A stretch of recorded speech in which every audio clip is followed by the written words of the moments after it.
Hi, David Schilling here. When when I used to go out in service with the brothers,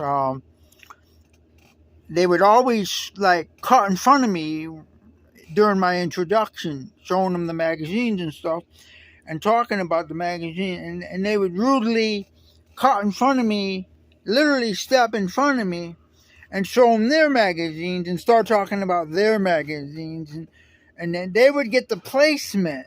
So they would steal or rob my placements. My magazine numbers would go down, theirs would go up, and they would get the return visit, and I wouldn't get the return visit. And so on my field service report would say only like 4 magazines a month, when it would be like 12 if they didn't interrupt and steal and rob my magazine placements.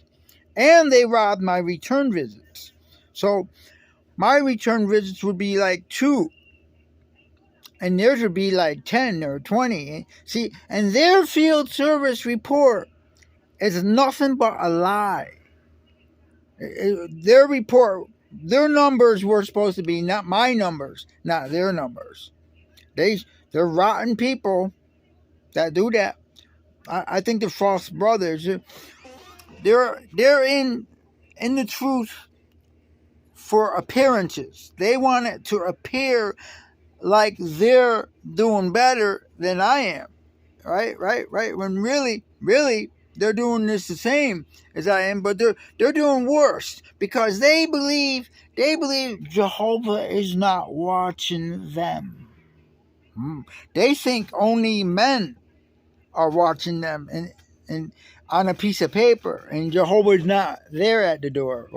No. Jesus is right there. His angels are right there at the door, and they're watching you, brothers, step in front of me rudely. They see your unloving treatment of another brother.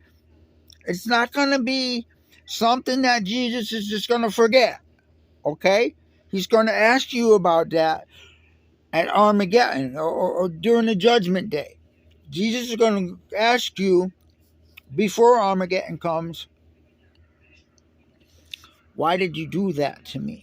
Why did you rob me of magazine placements? Why did you rob me of return visits? Jesus is going to say to you. And you're going to say, oh no, Lord, I love you.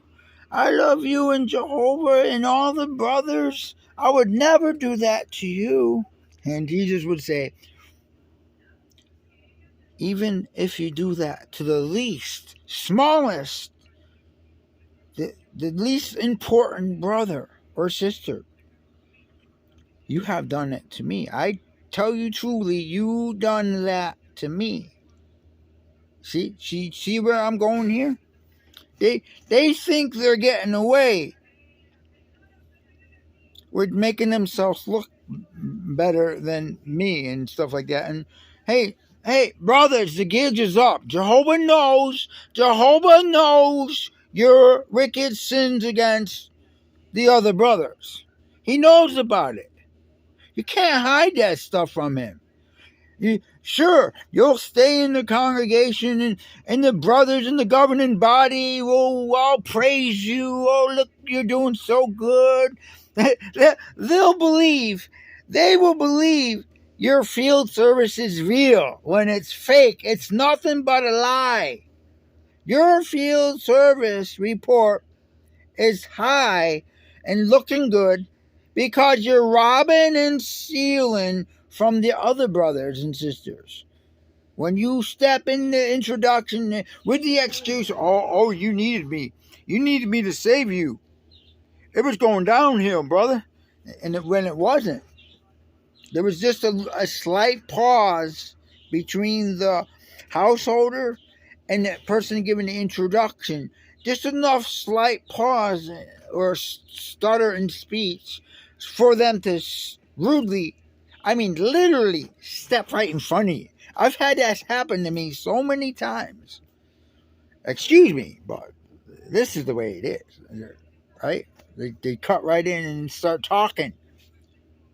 talking like they're holier and closer to God than you and me are, right? They cut us. They cut in front of us in line, right? They think they're going to get credit for that from Jehovah. And Jehovah's not going to give them credit for return visits because they stole it from us. He's going to give us the credit for our introduction and for the placement of magazines that the other brother placed. Hey, you didn't place those magazines. You stole from the other brother. That's what you did. Jehovah's going to count it as a theft.